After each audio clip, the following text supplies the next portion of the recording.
Ibinahagi ng aktres na si Rufa Gutierrez na masaya siyang makabalik sa GMA matapos ang mahigit 2 dekada.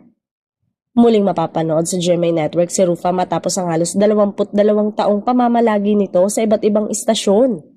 Sa pamamagitan ng revenge drama series na Beauty Empire, muling masisilayan ng kapuso viewers ang beauty queen turned actress sa GMA Prime simula July 7, 2025. Sa press conference ng kanyang seryeng Beauty Empire, sinabi ni Rufa na nagsimula ang kanyang showbiz career noong 14 years old pa lamang siya bilang bahagi ng programa ng yumaong si Kuya Germs na pinamagatang That's Entertainment.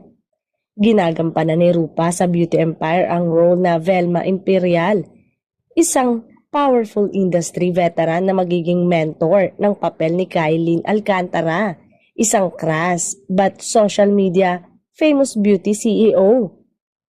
Bilang dating beauty queen, may maibabahagi pa siyang pananaw tungkol sa beauty industry na tema ng kanilang teleserye.